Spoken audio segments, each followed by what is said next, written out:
I never thought the crack of my father's boot against my phone would echo louder in my soul than the slam of our ranch-style front door in rural Ohio. Rain poured like God's own judgment as he hurled me into the night, my backpack slung over one shoulder, soaked through in seconds. "You're dead to us, Zachary. Don't you dare come back," he roared, his face twisted in a rage I'd only seen aimed at coyotes raiding the chicken coop. That was 7 years ago, on a muggy summer evening when the cicadas screamed like they knew what was coming. I stumbled through the woods behind our house, the forest swallowing me whole, branches whipping my face, mud sucking at my sneakers, until I collapsed against a gnarled oak, gasping for air that tasted like betrayal. 17 years old, outed by a careless text to my best friend that my little sister had snooped and spilled. "Faggot," Dad had spat, the word landing like a punch to the gut. Mom just stood there, tears streaming, whispering prayers that did nothing to stop him. And just like that, my world shattered into pixels under his heel. I hitchhiked out of there before dawn, thumb out on Route 23, heart pounding like a war drum. Ended up in Columbus first, crashing on a park bench, then a shelter that smelled of bleach and broken dreams. That's where I met kids like me, runaways with eyes too old for their faces, trading stories of rejection over lukewarm oatmeal. But survival wasn't pretty. I panhandled for bus fare, lied about my age for odd jobs washing dishes and greasy spoons, and learned quick that trust was a luxury I couldn't afford. The streets hardened me, turned my wide-eyed wonder into wary glances over my shoulder. I dreamed of the day I'd prove them wrong, build something unbreakable. Little did I know, the real fractures were just beginning. By fall, I'd scraped together enough for a Greyhound ticket west.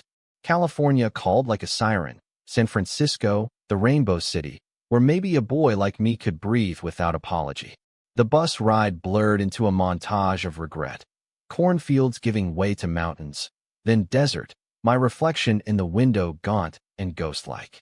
I arrived with $47 in my pocket, crashing at a youth hostel in the Castro district. The air buzzed with possibility, drag queens strutting in sequins, coffee shops spilling laughter on sidewalks painted with murals of Harvey Milk. For the first time, I felt the stirrings of hope, fragile as a soap bubble. That's where Luke found me, or rather, where I found him. It was a rainy Tuesday at a community center open mic night. I was nursing a free coffee, too shy to sign up, when he took the stage, a lanky guy with sun-bleached blonde hair and freckles like constellations across his nose. He strummed an acoustic guitar, voice raw and honeyed, singing about lost boys and borrowed stars. "In the city of gold, we chase shadows of home," he crooned, and damn if it didn't hit me square in the chest. Our eyes locked midway through, his blue as Lake Tahoe, and I swear the room tilted. Afterward, he wandered over, guitar slung over his shoulder like a shield. "You look like you needed that more than the barista," he said, nodding at my cup, a grin tugging his lips.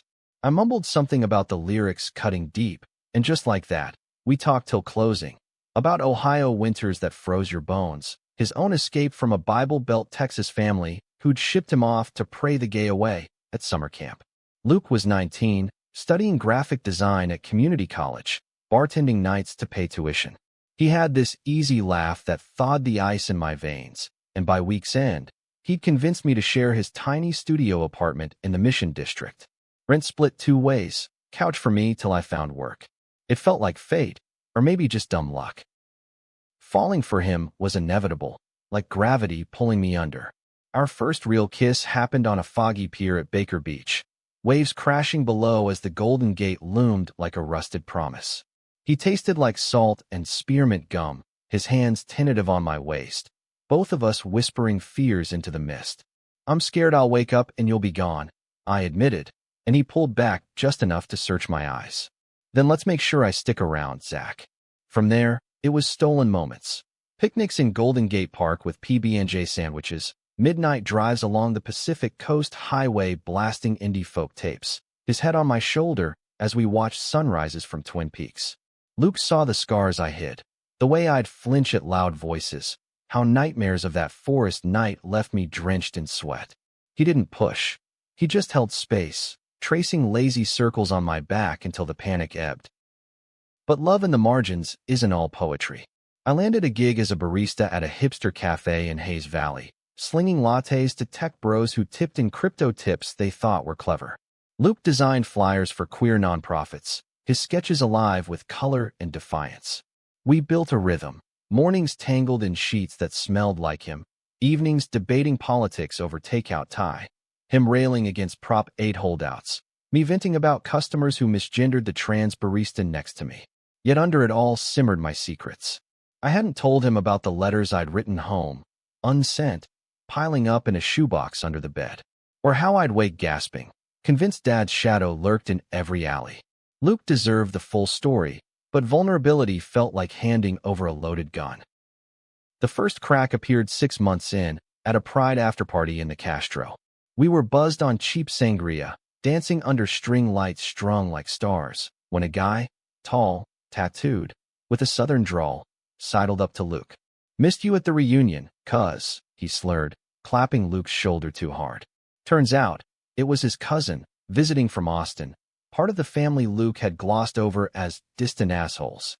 The guy, Trent, cornered me later by the bar, breath hot with tequila. "Luke's always been the golden boy. You think you can handle that baggage? They disowned him years ago, said he was possessed." My stomach twisted. Luke had mentioned the camp, the prayers, but not the full exile. How his parents had burned his coming out letter, shipped him clothes and cash with a note saying, "Don't darken our door." Trent laughed, cruel and low. "He'll run back to them someday. Family's family." I confronted Luke that night, words tumbling out sharp as shattered glass. "Why didn't you tell me they hate you that much? Am I just a rebound from your perfect little pity party?" He recoiled like I'd slapped him, eyes flashing hurt. "It's not a pity party, Zach. It's my life. Messy, yeah, but mine. I didn't want to drag you into it." The fight escalated, voices echoing off our thin walls, accusations flying like shrapnel. He stormed out, crashing at a friend's, and I spent the night staring at the ceiling, replaying Trent's words. Was I enough? Or was I just another escape hatch? We patched it with apologies over coffee the next dawn, but the seed of doubt took root. Luke started pulling away, not dramatically, but in the small erosions. Late nights at the bar, vague texts about family stuff. I buried myself in work, saving for night classes and social work, dreaming of helping kids like the one I'd been. Irony, right? The runaway counseling runaways. But the misunderstandings festered. I'd find him staring at his phone, thumb hovering over a blocked number. His mom's, I later learned. He'd delete voicemails without listening, but the weight showed in his slumped shoulders, the way he'd zone out mid-conversation. Then came the bomb. 8 months after we met, I got a call from an unknown Ohio number. My hands shook as I answered, half expecting a wrong dial. It was Mom, voice frail as rice paper. "Zachary, is that really you?" The line crackled with 7 years of silence. She wept, spilling fragments. Dad's heart attack last winter, the farm mortgage to hell from bad harvests, my sister Emily dropping out of college to work doubles at the diner. "We're losing everything, honey. Your father. He's sorry. He wants you home." Sorry. The word tasted like ash. I gripped the counter, Luke's concerned eyes on me from across the kitchen. "Tell him to choke on it," I whispered, hanging up before the sob escaped. Luke held me after, piecing together the story I'd withheld. The forest, the phone, the abandonment. His face darkened with a fury I'd never seen. "They don't deserve you back. Not after that. But doubt not at me." Emily's voice echoed in my head from childhood bedtime stories, Mom's lullabies that promised safety. Family wasn't just blood, it was the ache that never quite healed. I pushed it down, focused on us. We took a weekend road trip to Big Sur, hiking redwood trails hand in hand, whispering futures under canopy giants. "Marry me someday?" Luke joked, carving our initials into bark. I laughed, but the question lingered, a fragile what-if. Little did I know, secrets breed their own storms. Luke's family stuff turned out to be more than ghosts. Unbeknownst to me, he'd been emailing his mom sporadically, test balloons, olive branches disguised as check-ins on his grandma's health. She responded in fits, Bible verses laced with, "I love you." But one night, I found the printouts tucked in his sketchbook, words blurring through tears. "We're trying, Lucas. Come home for Christmas. Bring that friend of yours if you must." Friend. The demotion stung. I confronted him again, this time quieter, the hurt a dull blade. Am I your dirty secret? Something to trot out when it's convenient. He swore it wasn't, that he was building bridges for his own peace, not theirs. But the lie hung between us, thick as fog rolling off the bay. The real fracture hit during a brutal winter storm that knocked out power citywide. We huddled under blankets, candles flickering shadows on the walls, when his phone buzzed. A text from Trent, forwarded from Mom. Emergency. Dad's in the hospital. Needs you. Luke's face crumpled, the dam breaking. I have to go, he said, voice small. Go. To Texas, to the vipers who'd scarred him? They'll chew you up and spit you out, I pleaded, grabbing his arm. Stay? We're your family now.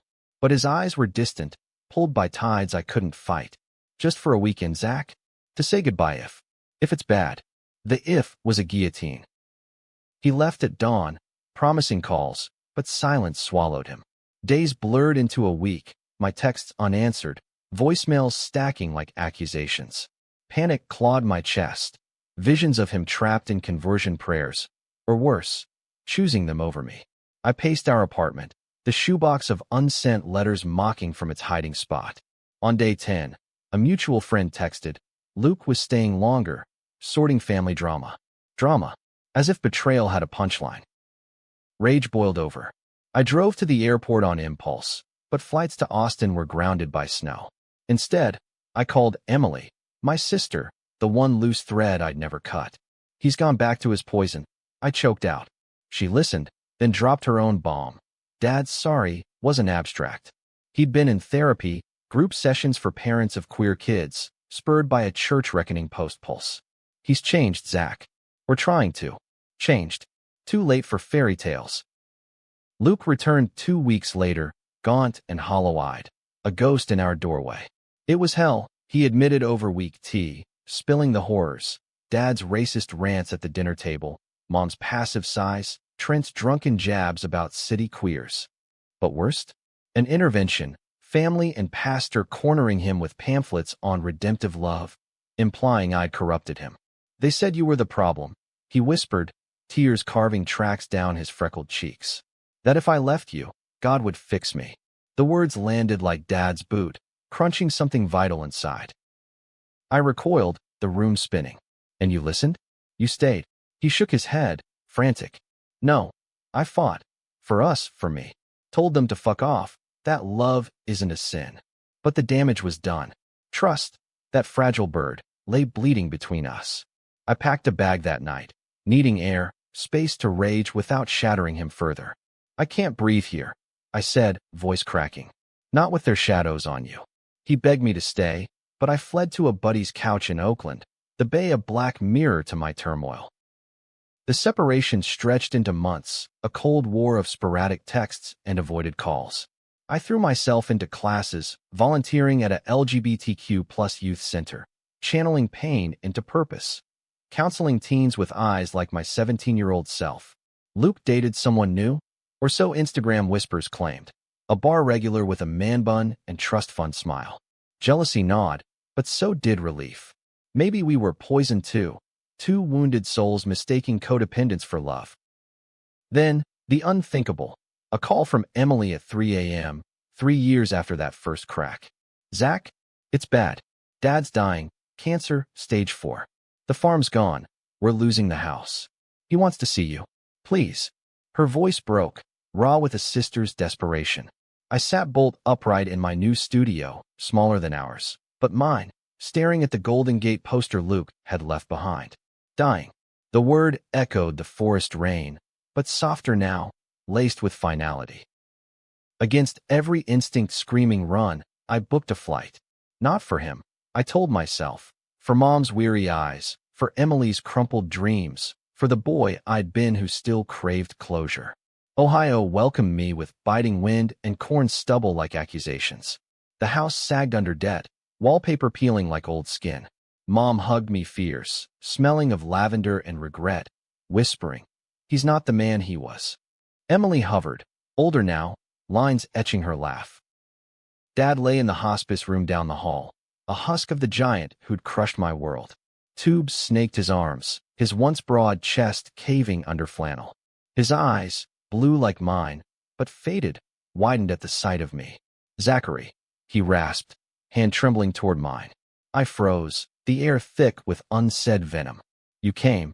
Words failed, all rose instead. "You threw me away," I said, voice steady despite the quake inside. Crushed my phone, my voice, like I was nothing. He nodded, tears slipping into gray stubble. "I was scared. Church said. Society said. I failed you. Every day since." The confession poured out in fits. The therapy, the letters he'd written and burned, the nightmares of that night. "I thought God punished me with this sickness for what I did to you." Guilt twisted his features, humanizing the monster I'd built in my head. Mom confessed too, her role in the silence. I was weak, let fear win. Emily admitted spying on my phone, the betrayal born of kid curiosity twisted by Dad's rages. We talked for hours, raw and ragged, peeling back layers of misunderstanding. Turns out, they'd tried finding me years ago, hired a PI after Dad's heart scare, but I'd vanished into the city's veins. My silence had been their prison as much as theirs mine. As dawn broke, painting the room gold, something shifted. Not forgiveness, not yet. A truce, fragile as new frost. "I love you, son," Dad whispered, squeezing my hand. Always did, even when I couldn't show it. I didn't say it back, but I stayed, holding vigil through his final breaths 2 days later. The funeral was small, neighbors murmuring condolences laced with small-town pity. Mom deeded me Dad's old watch, engraved with strength and faith, ironic, but a tether nonetheless. Back in San Francisco, the city hummed indifferent, but I felt hollowed out, a vessel cracked and refilled with uneasy peace. I texted Luke on impulse, our first real outreach in years, back from Ohio. "Dad's gone. Can we talk?" His reply came swift. "Coffee?" Same spot. The cafe in Hayes Valley hadn't changed. Same chalkboard scrawls, same hiss of espresso. He looked good, filled out, laugh lines softening his edges. No man-bun boy in sight. That had been a rumor, a brief rebound to numb the ache. Over lattes, stories spilled like overdue rain. He'd moved to LA, freelancing for queer media, still sketching dreams on napkins. "I never stopped loving you," he admitted, tracing the table's grain. "But I get why you left. I was scared too, of losing you to my mess." The air hummed with what-ifs, but no blame. We walked afterward, down familiar streets, hands brushing accidental on purpose. At the pier where we'd first kissed, he stopped, eyes searching mine. "Second chances? Or is that too American dream?" I laughed, the sound foreign and free. "Maybe, if we go slow. No grand gestures, no cinematic swoon. Just two men, scarred and steady, stepping into light." Mom called weekly now, tentative bridges over video chats. Emily visited once, marveling at the fog. The forest night faded, not erased, but woven into the tapestry. Reminder that love, messy and human, endures the storms. In the end, it wasn't redemption or revenge. It was reckoning, with family, with self, with the boy who'd survived the crush of a phone and a father's fear. And in Luke's quiet grin under the bridge's span, I found not perfection, but home, flawed, fierce, and finally, forgiving. The months after Dad's funeral blurred into a tentative rhythm, like learning to walk on a sprained ankle. Each step painful, but progress. Back in the city, San Francisco wrapped around me like an old coat, frayed at the hems, but comforting in its chaos. I dove deeper into the youth center, leading workshops on resilience, my voice steadier each time I shared fragments of that Ohio night. "Rejection doesn't define you," I'd say to wide-eyed teens clutching styrofoam cups, "but it shapes how you rebuild." They nodded, mirroring my younger self, and in their quiet thanks, I glimpsed absolution, not from Dad, but from the mirror. Luke and I met weekly at first, coffee evolving into hikes in the Presidio, where eucalyptus whispered secrets to the wind. He showed me his new sketches, bold lines depicting queer icons reclaiming history, Harvey Milk with a modern twist, fists raised in pixelated pride. "This one's you," he said one afternoon, handing over a portrait. My face, angular and alive, eyes fierce against a backdrop of shattered glass reforming into a mosaic heart. I traced the lines, throat tight. It's beautiful. But the cracks. You didn't hide them. He shrugged, freckles dancing in the dappled light. Hiding's what broke us before. Let's own the mess. Yet owning it unearthed landmines. One evening, over dim sum in Chinatown, he confessed the full Texas aftermath. The intervention hadn't ended with his flight. His mom had emailed weekly post-visit, laced with scripture and subtle pleas. Pray with us, Lucas. Redemption's a path. He'd archived them unread, but the guilt lingered, a shadow puppeteering his smiles. I feel like I'm betraying you by even considering response, he admitted, chopsticks hovering. My chest tightened, echoes of Trent's barbs resurfacing. And if you do? Where do I fit? In the butt claws. The question hung, sharp as dim sum steam. We navigated it haltingly, setting boundaries like fragile picket fences. No solo family trips without debriefs, therapy for both. Mine unpacking paternal ghosts, his dismantling evangelical chains. Our counselor, a no-nonsense dyke named Rita with tattoos of Audre Lorde quotes, called it trauma tango. You two step on toes plenty, she'd quip, but you're dancing towards sync. Sessions unearthed buried shrapnel. My unspoken fear that Luke's fixable label made our love conditional. His dread that my Ohio reconciliation painted him as the villain for cutting ties. Controversy brewed external too. At the center, a new kid, 17, fresh from a Midwest conversion camp, stirred backlash. His parents sued the nonprofit for indoctrination, claiming our support groups turned confusion into lifestyle. Headlines screamed in the Chronicle. Gay agenda targets troubled teens. Protests clogged the sidewalk, rainbow flags clashing with cross-wielding picketers. I shielded the kid, Jamal, during his first panic attack, holding him as chants thundered outside. They're no different from my dad, he sobbed, and I nodded, the irony bitter. Here I was, the poster boy for survival, now villainized for offering the lifeline I'd craved. Luke rallied, designing protest graphics that went viral, fists breaking chains labeled hate speech. But the stress frayed us. One night, after a particularly vicious op-ed accused us of grooming, I snapped at him over dinner. Thai basil chicken cooling untouched. You get to create from afar. I'm in the trenches, facing their hate daily. His eyes flashed, old wounds reopening. And I'm what? Your cheerleader? I lost my family too, Zach. Don't minimize that. The argument escalated, plates clattering, until he grabbed his jacket. Call when you're done punishing me for their sins. He didn't return that night, crashing at his LA contacts. A graphic gig turned extended stay. Days stretched, my apologies echoing unanswered. In the void, Mom's calls filled the silence, her voice gaining strength. Your father's well. He left you the back 40 acres. For a fresh start, he said. Acres? The forest loomed in memory, but so did potential. A tiny cabin, perhaps, for retreats. I flew back, Emily meeting me at the airport, her hug fierce. We walked the land, snow dusting the oaks like forgotten lace. He planted that sapling the day you were born, she said, pointing to a sturdy maple. Called it Zachary's tree. Tears froze on my lashes. Understanding bloomed, slow and thorny. Dad hadn't forgotten. He'd grieved in silence, building monuments to regret. The reconciliation deepened in fits. Mom joined a PFLAG chapter, her emails forwarding articles on allyship, tentative steps toward amends. Emily confessed her own secret. A girlfriend, hidden for years, terrified of Dad's ghost. You were brave first, she said over diner pie, hands clasped across Formica. Showed me it's possible. We cried, siblings mending frayed threads, the farm's shadow lifting like morning mist. Luke returned after a week, contrite, bearing a peace offering. Tickets to a queer film festival in LA. Run away with me, he grinned, echoing our early days. The drive south was cathartic. Highway 1 curving like a lover's spine, ocean crashing approval. At the festival, we watched docs on Stonewall survivors, hands linked in the dark, his thumb stroking my knuckles during a scene of family rejection that mirrored ours too closely. Afterward, in a beachside motel, we talked till dawn. No passion, just presence.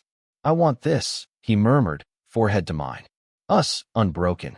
The moment etched eternal, waves serenading our vow. But life, That cruel dramatist, scripted twists.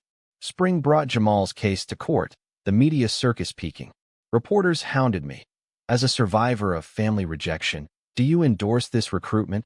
My soundbites, measured, fierce, went national, painting me as the face of radical activism. Backlash hit home. Anonymous calls to the center, slash tires in the lot.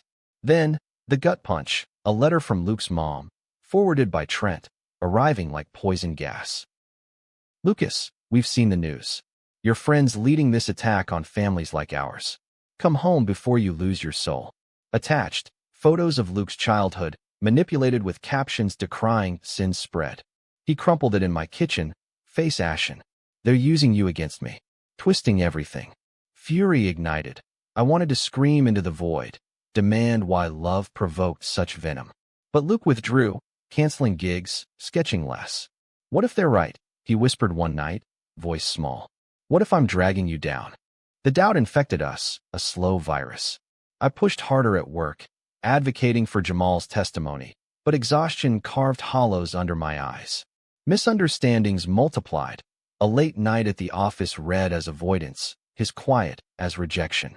We fought in whispers, then silences, the tango turning to trample. Climax crashed during Pride Month, the city's arteries pulsing rainbow. We marched together, signs aloft. Love wins, hate divides. But midway, a counter-protester hurled a slur-laced flyer at Luke. Turn or burn, boy. He froze, flashbacks seizing him, and bolted into the crowd.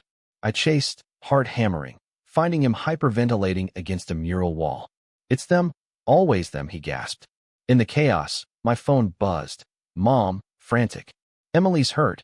Car accident on the farm road. She's asking for you. The world tilted. I hailed a cab to the airport, Luke insisting on coming. We're in this, he said, grip iron on mine. The red-eye to Ohio was torture, turbulence mirroring my gut. Emily lay bandaged in ICU, a drunk driver T-boning her truck. Ironic, the road that once led me away now claiming toll. Mom paced, rosary clicking. We waited in limbo, Luke's hand my anchor. She pulled through, ribs cracked but spirit intact, girlfriend at her side. Out now, defiantly. In the sterile hall, Luke cornered me.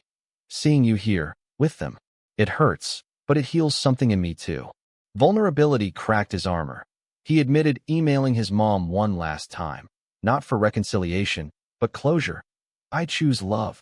Mine, not yours. Her reply? Silence, finally merciful. Returning west, fortified, we rebuilt. The lawsuit settled, Jamal's family withdrawing amid public outcry, and the center thrived, a beacon amid storms. Luke's sketches sold at a queer art auction, funding scholarships for runaways. Our love deepened, not in grand gestures, but quiet fidelities. Morning runs where he'd tease my Ohio accent. Evenings curating playlists of anthems that roared our survival. Yet the deepest layer peeled in therapy's glare. Rita prodded. What's the secret you're still guarding, Zach? It tumbled out. Guilt, bone deep, for resenting Dad's death, for the schadenfreude in his regret. I wanted him to suffer. Luke held space, then shared his own. Envy of my partial mend, the what if of his family's door cracking ajar. I hate that I care. We wept, raw and released, secrets no longer shackles. Summer crested, and on a whim, we drove to Yosemite, granite monoliths guarding sequoia secrets. At Glacier Point, sunset bleeding crimson across Half Dome, Luke dropped to one knee, ring glinting simple silver. Marry me? Not despite the cracks, but because of them. Laughter mingled tears. I pulled him up, kissing fierce. Yes, to all of it. The wedding was small, Castro rooftop under stars, Mom and Emily toasting with trepidation-tinged joy, Jamal, as best man cracking jokes. Luke's side? A chosen family of artists and activists, voids filled with willing hearts. Vows exchanged, rings slipping warm onto fingers, we danced to our song. His voice, guitar-strummed, echoing that open mic night. Years later, with a cottage on those Ohio acres, refuge for youth seekers, and Luke's murals adorning city walls, I reflect on the forest. Not as grave, but Genesis. Kicked out, crushed, but rising, phone silenced, but voice amplified. Family begged, and in forgiving, I claimed my own. Marriage didn't erase the fault lines, it mapped them, turning tremors into navigable terrain. Our first year as husbands unfolded in a haze of domestic bliss laced with aftershocks. Learning to co-parent a rescue mutt named Harvey, navigating in-law calls that swung from stilted to sincere. Mom visited once, wide-eyed at the fog-shrouded hills, clutching a scrapbook of my childhood photos like contraband. "I kept these safe," she said, fingers trembling over a snapshot of toddler me in Dad's lap, both grinning toothless. Luke hovered tactful, offering tea and space, but tension simmered. Over dinner, veggie stir-fry, my attempt at California healthy, she broached the elephant. "Your father. He wrote letters." For after. My fork paused. Luke's hand found my knee under the table. She handed over a manila envelope, sealed with his scrawl. "For Zachary," when ready. Inside, pages yellowed, ink faded, apologies layered like sedimentary rock, each dated to milestones I'd missed, my imagined high school graduation, first job. "I pictured you strong, like the oak out back," one read. "Prayed you'd forgive what I couldn't." Rage flickered. Too little, too late, but grief tempered it, a balm I'd earned through miles and therapy. "Read them slow," Mom urged, eyes pleading. I nodded, tucking it away, the weight lighter than expected. Emily's integration proved thornier. Her girlfriend, Sarah, a sturdy farmer's daughter with a buzz cut and easy laugh, clashed with Luke's urban polish. At Thanksgiving in Ohio, snow blanketing the repurposed farm, Sarah cornered him by the wood stove. "You think we're hicks 'cause we stay put?" Zach left, and look, half-healed family. Luke bristled, city pride flaring. Staying enabled the poison. Running saved him. I mediated, heartsick, drawing lines in the snow. We're all survivors. No hierarchy in scars. The truce held, pie shared, but misunderstandings lingered, whispers of "he's too soft" from her, judgmental queer from him. Work amplified the drama. The center expanded, my role swelling to director, grants pouring in post-Jamal's story. But success bred envy, board members questioning my personal agenda, whispers of nepotism since Emily volunteered remotely, coordinating rural outreach. Then, the scandal, a leaked email chain, my offhand vent about Bible-thumping holdouts twisted into anti-Christian screed. Donors pulled, protests reignited. Picketers now chanting my name. Zachary Hale. Hatemonger. The irony burned. I'd built from rejection, now rejected for fighting it. Luke stood sentinel, his LA firm landing a contract for Pride billboards statewide, my face stylized heroic. But privately, doubt crept. "You're becoming what they fear," he said one night, voice gentle over takeout sushi. "The activist they can vilify." I recoiled, chopsticks snapping. "And you're what?" "The pretty artist profiting off pain." The barb landed low. He left for the balcony, city lights blurring through tears. In the fight's wake, secrets surfaced. His, a freelance gig for a conservative mag, anonymized illustrations to pay bills. Neutral work, he claimed, but it stung, complicity in the machine we'd fled. The betrayal cut deepest when Trent resurfaced. Luke's cousin, sober now, emailed an olive branch. "Family's mending. Mom's in therapy, wants to meet you both."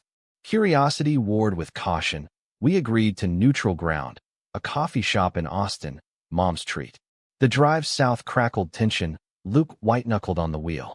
She waited, older, softer, silver threading her bob. Hugs exchanged awkward. Then the flood. I was wrong. Saw it on TV, your fight for those boys. Reminded me of Lucas. Progress, tentative, stories swapped, laughs coaxed over pecan pie. But as we left, her parting shot. "Pray for us, boys. God's still working." Luke's jaw clenched. In the car, he exploded. "Working? To what? Tolerate us." I defended neutrality, bridge building, but his hurt echoed mine from years back. "You're excusing them again," he accused. "Like with your dad." The rift widened, a chasm disguised as routine. He buried in work, I in advocacy, nights passing in parallel silences.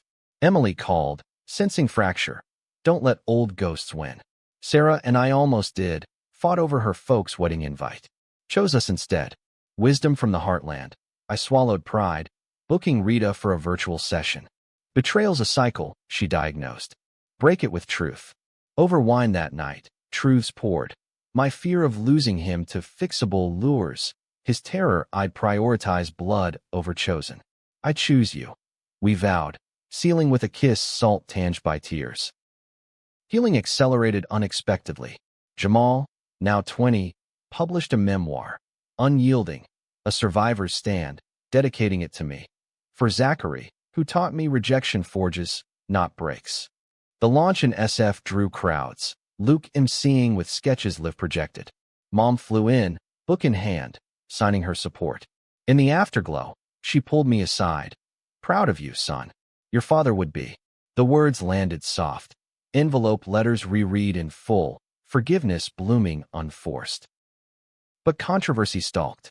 A viral X thread, anonymous, vicious, dredged my past. Zachary Hale, hypocrite, begged home after bashing family values. Screenshots of old voicemails, my pleas to Emily post-dad's death, twisted into groveling. Trolls swarmed, death threats pinging my inbox. Luke shielded, changing locks, but paranoia seeped. Nights I bolted awake, forest shadows in every corner. They're winning, I whispered. He held tight. No, we're louder. The climax detonated at a national conference in D.C., keynote on queer youth policy.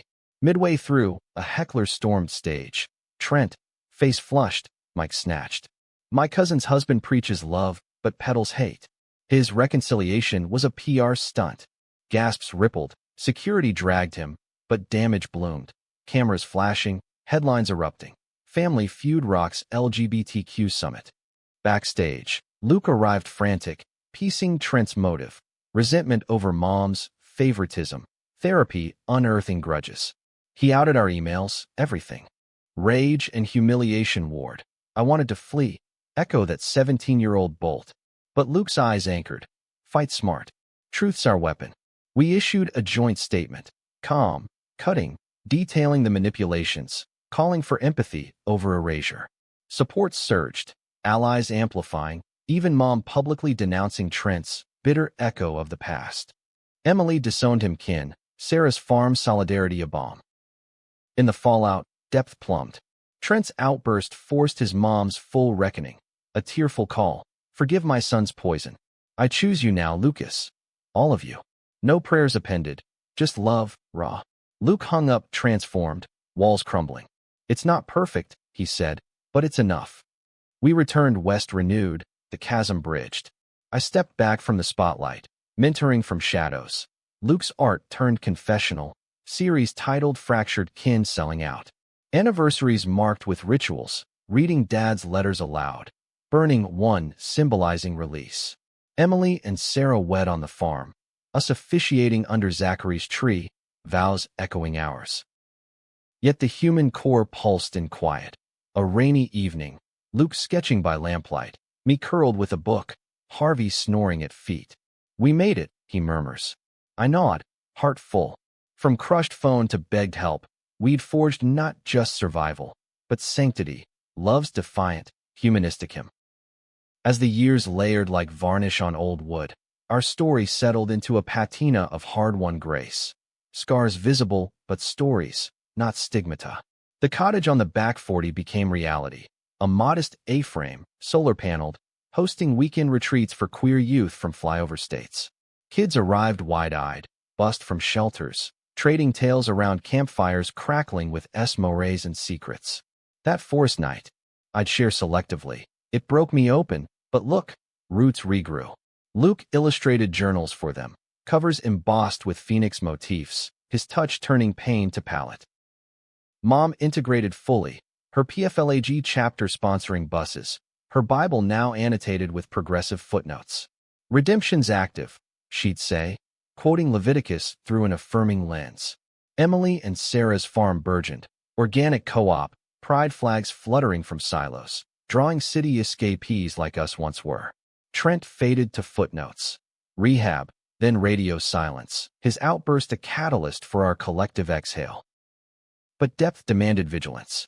My keynote invites slowed post-scandal, imposter syndrome whispering fraud. Therapy unearthed it, survivor's guilt, The boy who'd fled now fixed, envying the unbroken. Luke countered with art therapy, joint sessions painting our timelines, his blues bleeding into my greens, harmony in hues. You're not fraud, he'd affirm, brushstrokes gentle. Your evidence. External gales tested too. National politics soured, anti-LGBTQ bills stacking like storm clouds, funding cuts slashing center budgets. Protests reignited, me marching again, sign reading no going back. Luke documented, drone shots capturing throngs as tapestries of tenacity. One rally turned ugly, tear gas canisters hissing, arrests sweeping comrades. I dodged, but Jamal, now an organizer, took a rubber bullet to the thigh. Hospital vigil echoed Emily's, our circle huddling fierce. This is why. He grimaced from his bed. Your story lit the fuse. Gratitude choked me. Mentorship circled back, a boomerang of purpose.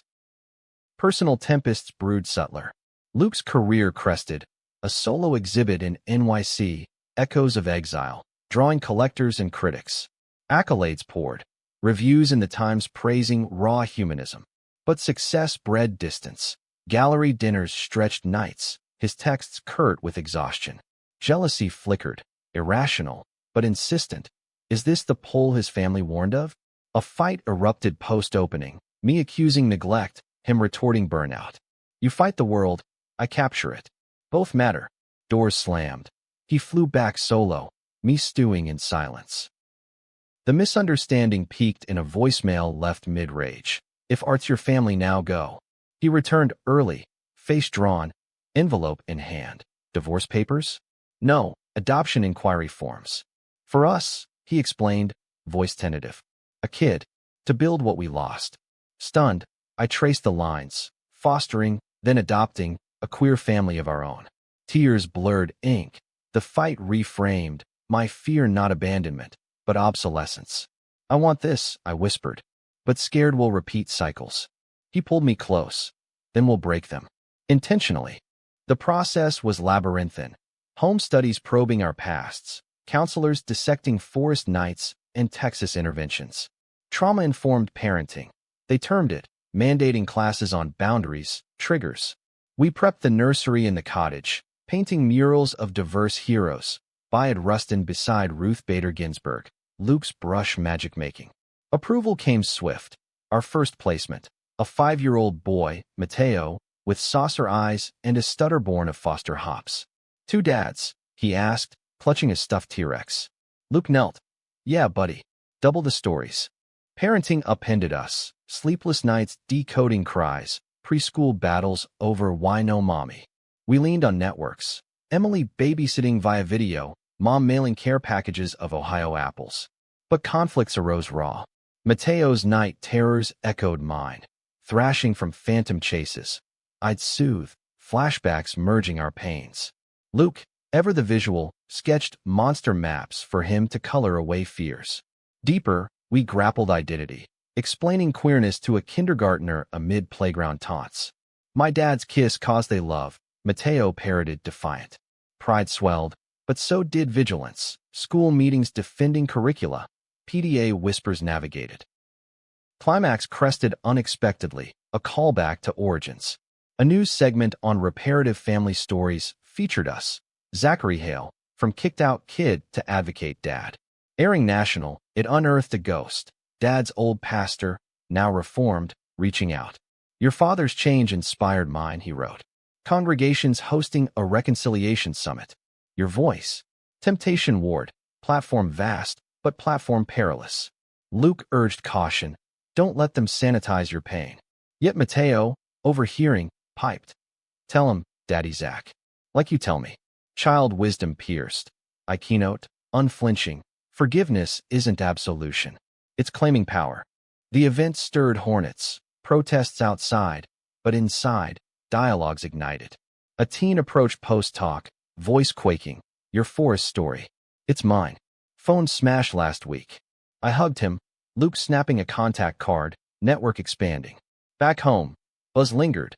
Donors refilled coffers. Mateo beaming at famous daddies. Resolution rippled humanistic. Mom, watching the broadcast, confessed final secret. Dad's deathbed wish, a trust fund for my new family, seeded from farm sales. For the kids you save, the note read. We funneled it to scholarships, cycles shattered. Emily birthed a niece, Rainbow named Riley, our goddaughter bridging blood and choice. Years on, with Mateo thriving, soccer star, stutter faded, and a baby sister via surrogacy joining the fray, our home pulses chaos and calm. Evenings, Luke strums guitar, little ones harmonizing off-key, me narrating tales of resilience. Secrets? Few left, misunderstandings, mere speed bumps. The forest? A pilgrimage site now, Mateo planting saplings beside the oak for strong roots. In this American tapestry, flawed, fervent, we've woven redemption not as endpoint, but ethos. Kicked out, begged back, loved through. A gay odyssey, dramatic in its depths, romantic in its reach, humanistic to its core. And in Luke's eyes, across dinner's din, I see eternity, crushed no more, but ceaselessly rising.